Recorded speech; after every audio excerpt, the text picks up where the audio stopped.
Hi guys, Dr. Kendra Pope here. I'm going to talk with you today about early cancer detection. Now, in some of our other videos, you may have heard me talk about the fact that you actually can't detect cancer with our conventional diagnostics, things like blood work and x-rays and ultrasound, until there's already 1 billion cancer cells present. Now that could be really shocking and really scary when people realize that. I've had so many clients say to me after their pet has been diagnosed with cancer, I don't understand. We just had a physical exam and there was no evidence of cancer. Or they just had full blood work and x-rays and nothing was there. How is this possible? Well, that's because until there's enough cancer cells that it creates 1 centimeter mass, those traditional diagnostic tests that we use can't see them at all. Now, cancer doesn't just pop up out of nowhere. We actually know from studies in humans and animals that it actually can take many, many years, even decades, for cancers to develop.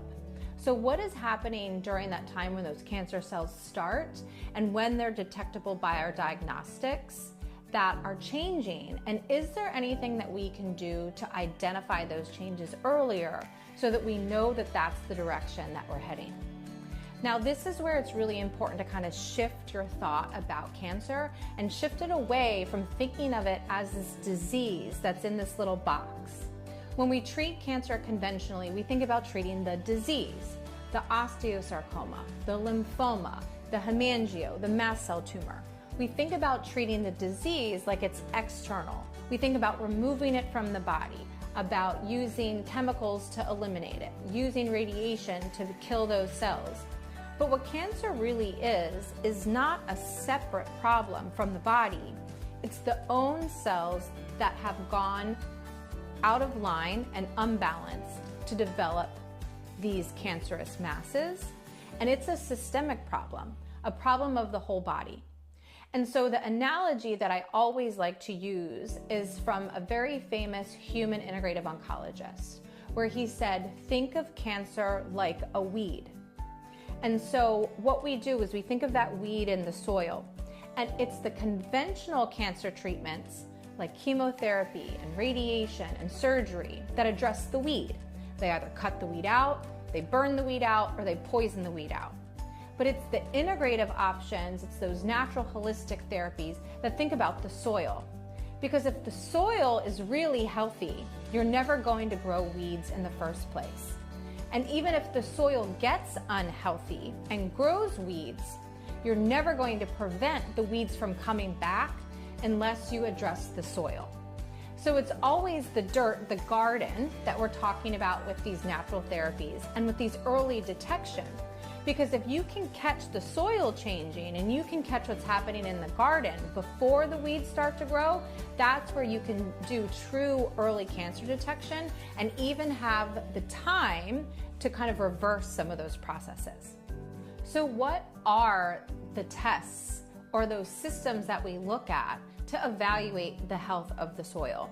Well, in order to know the answer to that question, we go back and we think about how cancer forms in the first place. And there is a very detailed publication that's been changed many, many times over years that's called the Hallmarks of Cancer, that help us to identify what are those characteristics of cancer cells that make them cancer cells, that make them go out of control, make them grow uncontrollably, make them spread, and make them resistant to the normal healing mechanisms in our body.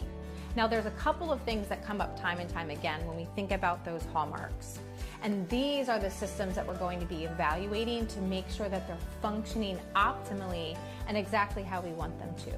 Because it's not always that we want systems to either be on or off or good or bad. We actually want them to function in this middle optimal state of where we don't want them under-functioning and we don't want them over-functioning. And the immune system is a perfect example of that, where in order to have a healthy immune system, you actually don't just want it to be on or good, because too much activity in an immune system can cause autoimmunity, so diseases where the body actually attacks itself. Whereas if your immune system is too weak, that's where you can develop things like infections and viruses and cancers.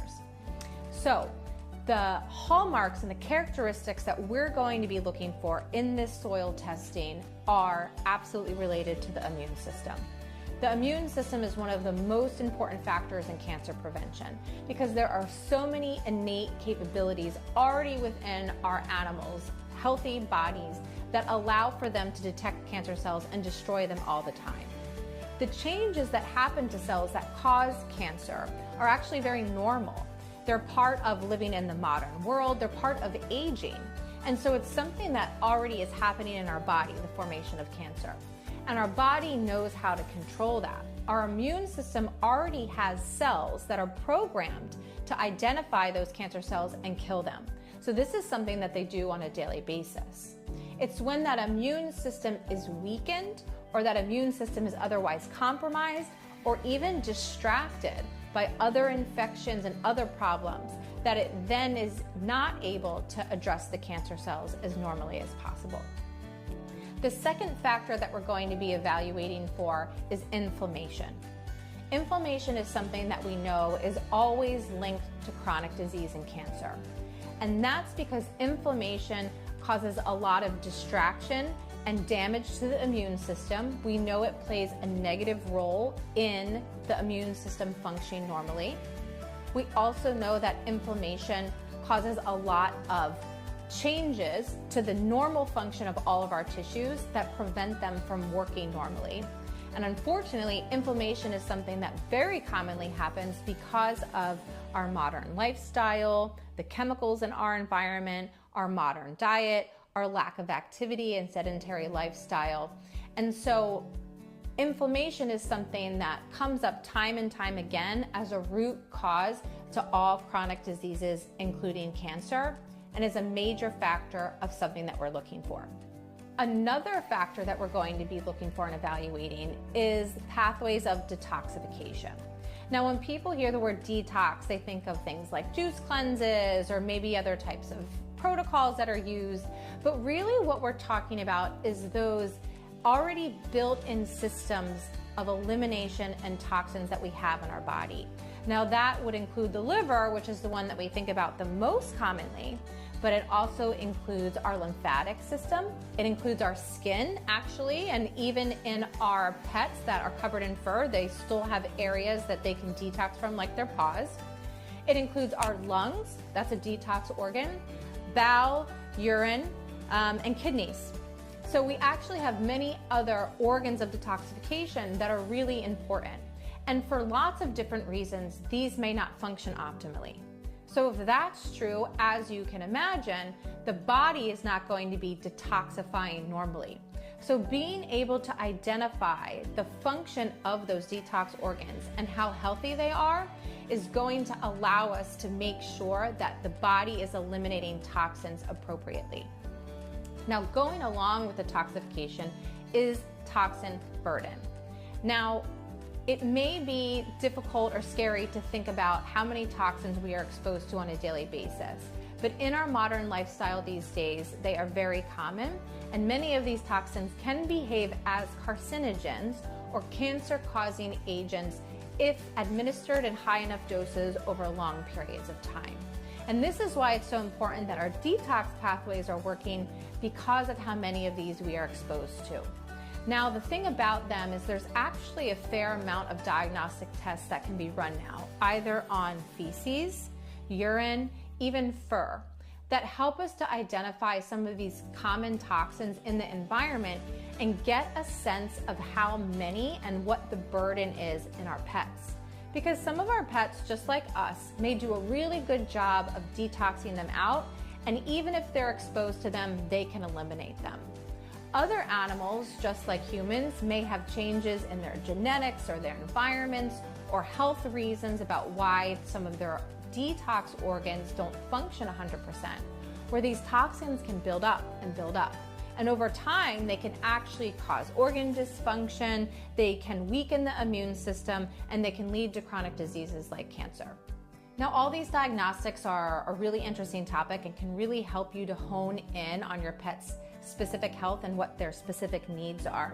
And so because this is such a big topic with such important information, I've actually included it in my pet cancer prevention course. So if you guys are interested in learning more about the exact tests that I would run for each one of those categories and what to do with the information and the answers once you get it, feel free to check out my course and get enrolled, because it'll absolutely help you to evaluate your pet's health in this specific condition. Thanks for watching. We'll see you guys next time.